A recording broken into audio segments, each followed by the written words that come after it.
to my channel and welcome to my very disorganized bookshelves. Thought I would do a quick March reading wrap up. I had to think about what month just passed. I read 4 books. One was an audiobook and 2 of them, I'm quite proud to say, were from the library because I am trying to stop buying books. Now, I am about to film a massive book haul after this too, but we have to start somewhere. Okay, so we're just gonna get right into it. The first one is Land of Milk and Honey by C. Pam Zhang. This is one of the books in my dissertation study, which is millennial apocalyptic and post-apocalyptic fiction. So of course, this book is about a young female chef who is kind of traipsing around Europe. It's pretty much the end of the world. A terrible smog has engulfed the whole planet and has resulted in massive biodiversity loss, death. The global institutions are crumbling and everyone's freaking out. And some people are trying to keep some semblance of normal life. I mean, there are still restaurants, but they are forced to use this awful chalkboard tasting mung bean protein powder, which is very versatile but very disgusting. And for a chef who considers herself, I guess, a bit creative with her food, she is not thrilled about having to use this. Throughout the book, you kind of just see her lamenting all of the things that are lost. It's kind of like this method of subtraction that she does, where she'll say, no more strawberries, or no more of this, no more lettuce, or whatever. She gets a job, which is great because she has tons of debt and she really wants to go back home to California, but there's some weird immigration issues happening and she can't make it out of Europe. So she gets this job working for an enigmatic Elon Musk type billionaire, visionary tech elite to be his private chef on the top of an Italian mountain. And when she gets there, she is blown away by the resources that this man has. He has an entire staff. He has an amazing, like, a Michelin star looking restaurant, and he's uses his vast resources, which he's basically hoarded everything that has since gone extinct. He has milk, which he's never seen. He has strawberries, which she hasn't seen since the smog has destroyed the planet. So she's seeing all these things that she thought were completely gone. And yeah, so she becomes his chef. He has a daughter about her age as well. They kind of have a little fling later on. But she is this brilliant bioengineer, and the chef, who's unnamed, begins to realize what her role in this mountain really is. She's basically entertaining the world's elites who are clinging on to some remnant of the past in which they are still the global elites. She entertains them, she cooks for them, she cooks obviously from the world's last properly stocked kitchen, and she struggles with that morally. Yeah, so I really love this book. I had to take it really slow because I'm writing a paper on it right now, and this is probably the 3rd time I read this book, but I really love it. It's very beautifully written. If you're into apocalyptic scenarios, I think this was a very interesting twist on it. I'm thinking of like Cormac McCarthy or Parable of the Sower. Every apocalyptic book has a different flavor or a different thing that they want to bring to our attention, of the possibilities of things that we'll lose as we slowly approach the coming impending doom. Impending doom. Impending doom.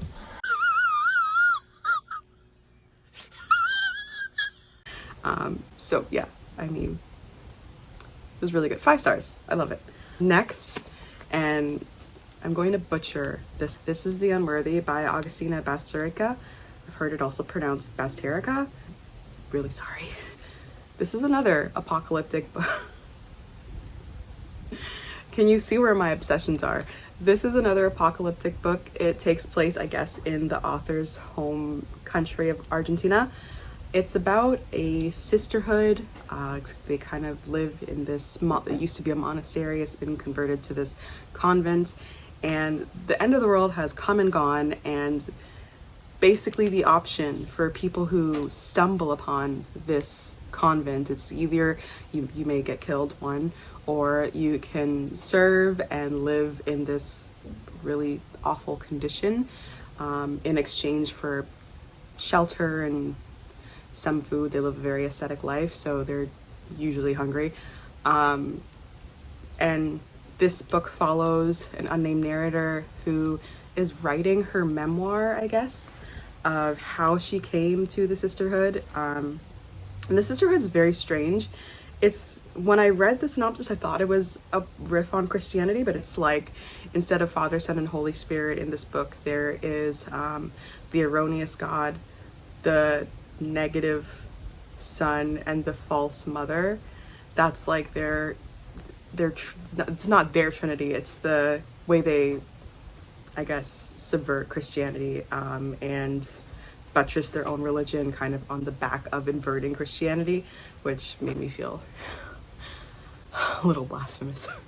But anyway, this order has the Unworthies, which are, I guess, the just basic sisters who don't have any special talents or whatever. And then there's some other higher ranks, like there's the Supreme Sister, who's really on a power trip and she loves to physically torture people.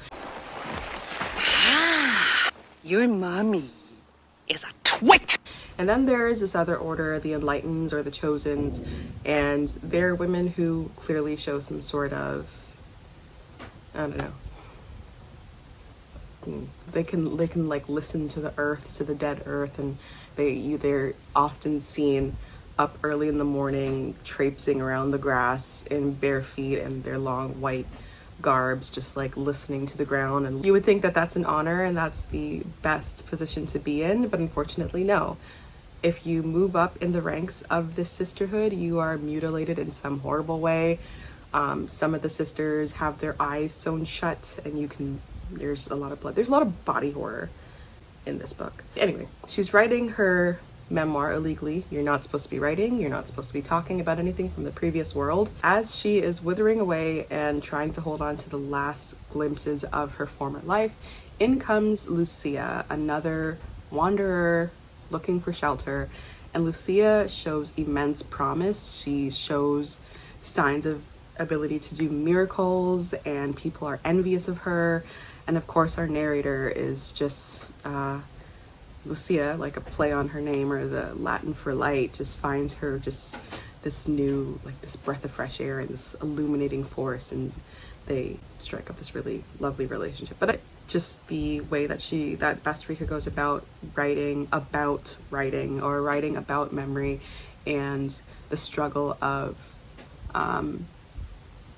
just holding on to the few memories that you have before they're gone. It's kind of like holding sand and just slowly watching it fall from your hands.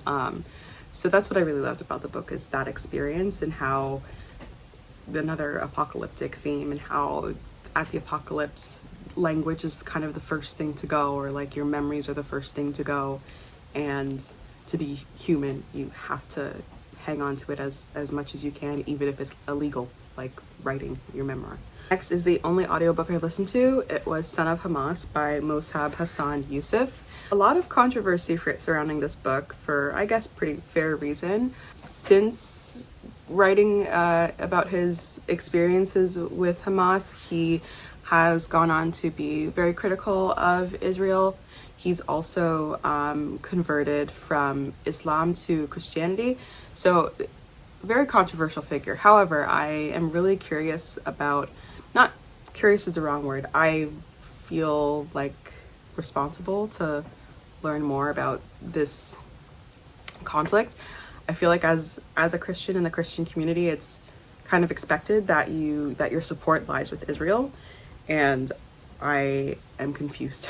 So I'm trying my best when I have time to listen to stories that counter that very advocated idea. So this was one of the first books that I just saw. I have the Everend app that I love, and I saw it and I started listening to a sample of it, and I loved the narration and the story, so I just listen to it. And yeah, it took me about 2 weeks to listen to it. I was listening to it mostly at night, then I'd fall asleep, and then I have to rewind it, so it took a while. But it's about Yousef's childhood growing up in Palestine, Ramallah. It goes back to the formation of Hamas. Now, his father was an original founder of Hamas, who I think might still be in prison, but I haven't looked up the facts, so don't quote me. But dealing with Israeli occupation, dealing with daily Israeli raids, and just hostility to his people. Because of his father, he becomes a suspect of interest as well, so he spends some time in prison, and eventually he gets this kind of deal to work on behalf of the IDF, or to work on behalf of the Israeli government, to basically spy on Hamas. And you can see him struggling with that sense of betrayal. One, having betrayed his father and also his people. He also has a moment where he's going to Damascus and he has an encounter with Jesus, which of course sounds a lot like Paul when he was on the road to Damascus and Jesus basically blinded him for 3 days and said, hey. So of course people were like, road to Damascus, really? Well, this book is controversial for a few reasons.